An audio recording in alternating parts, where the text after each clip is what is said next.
The EG method. Step 1, make one face.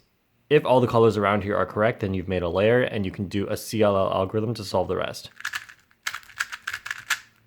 If two colors are solved and the rest of them are not, then you do an EG1 algorithm. If there are no bars around this face, then you do an EG2 or anti-CLL algorithm.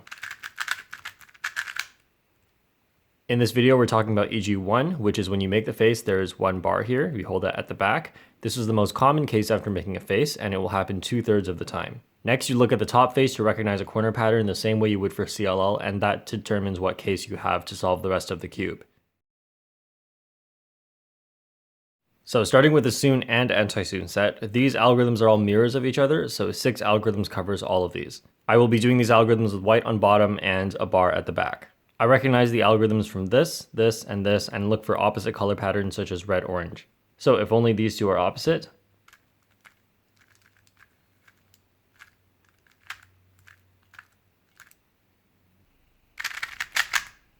and now the mirror case where these two are opposite,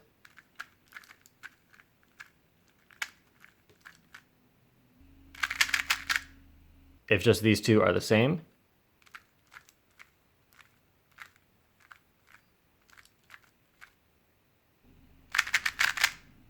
and the mirror case where these two are the same,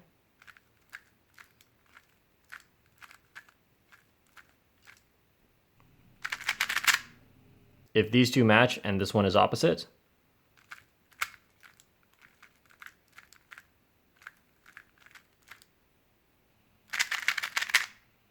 and the mirror case, these two match and this one is opposite,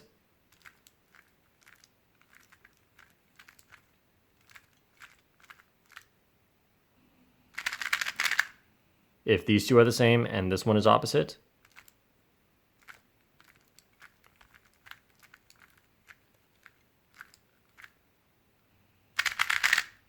and the mirror case, these two the same, this one opposite,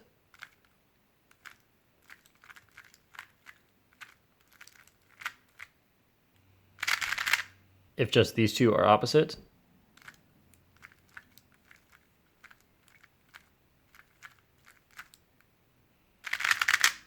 and the mirror case, if just these two are opposite,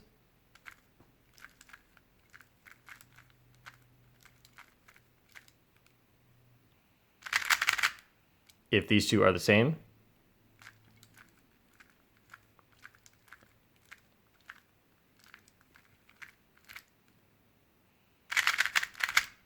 and the mirror case, if just these two are the same,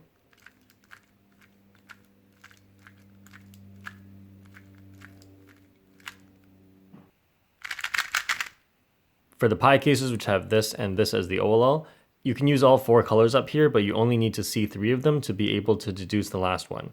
That's just a tip for one looking. So if these two match only,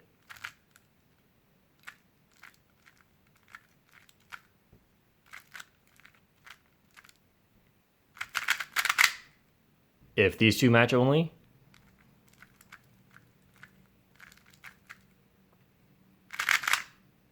if there are 2 bars on top,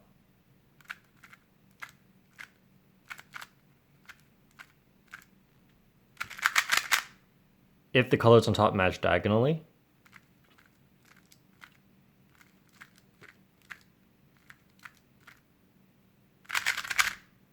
if there's one diagonal matching pair like this,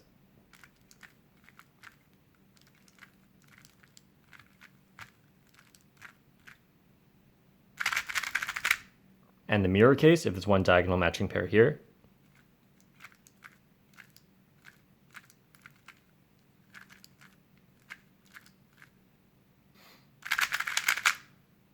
for the L cases where this is the OLL, I recognize from this one, and this one. Although you could also recognize from these 3, and the pattern tends to be a very similar one. If the top 2 are opposite,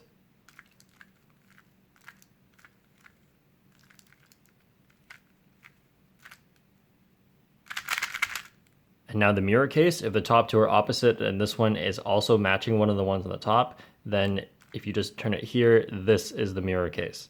Top 2 are opposite, this one's not.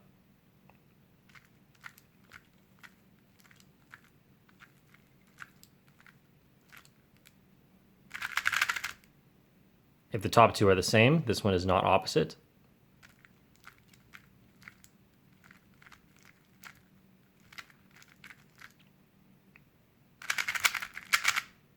If the top two are the same and this one is opposite, then this is the mirror case if you just face this way. So these two are the same and this one is not opposite.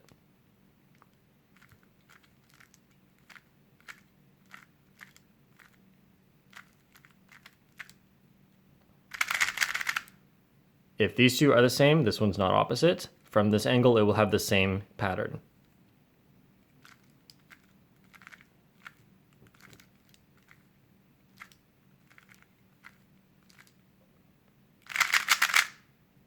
If just these two are opposite, from this angle, it will have the same pattern again.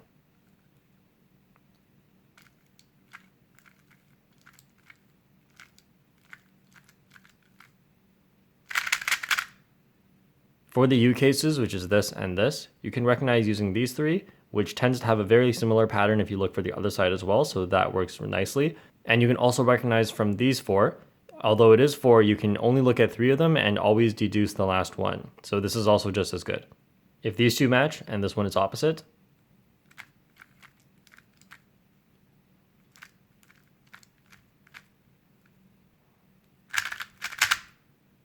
if these two match, this one is opposite.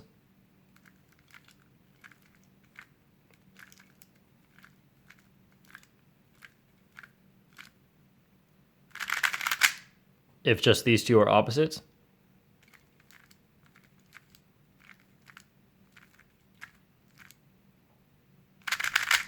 if just these two are the same and this one is not opposite,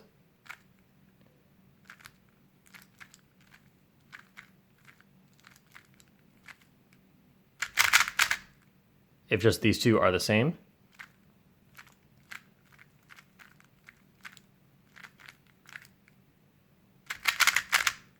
if just these two are opposite,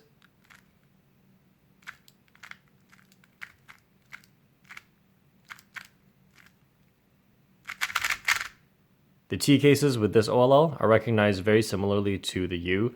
You have this and this, or you can recognize from these. And again, if you only know three of them, you can deduce the last one. And again, from this angle, you could also use this angle at the back and you get a very similar pattern. So if these two are the same, this one is not opposite.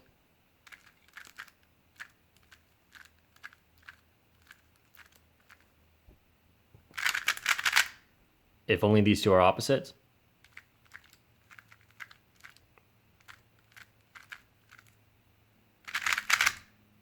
If these two are the same, this one is opposite.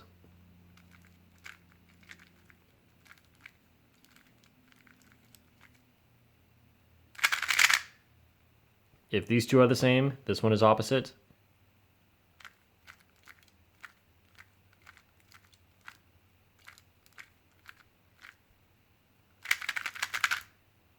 If these two are the same, this one is not opposite.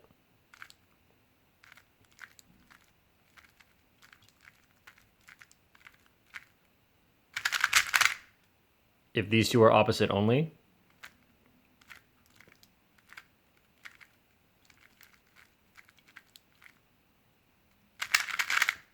for the H cases where you have this and this on top, you can look at all four, but you can always just look at three only and deduce the last one. If there are two bars here perpendicular to these bars,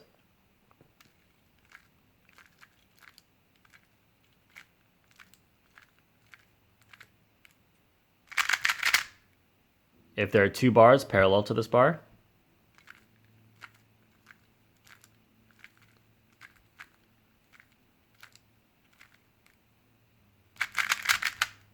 if there's only one bar perpendicular to this bar,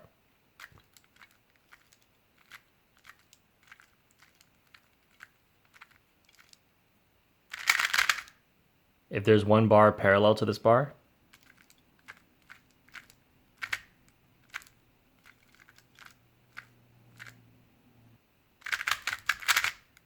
if the top is solved, then there are three cases for this. If the top is solved, you can hold this bar on the side and do a T permutation, but with the opposite move to begin with. So start with R prime, and then go into T permutation, and then R2 to end. If there is a bar on top, move it to the back.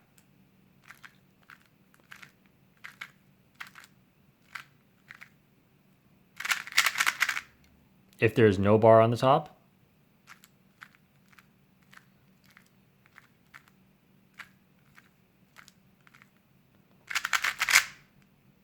Once you've learned a few EG1 subsets, then you should start thinking about one-looking solves. And if you want tips on how to one-look a solve, then you should check out my tutorial on it, which I'll link in the description. Thanks for watching, and I'll see you guys next time.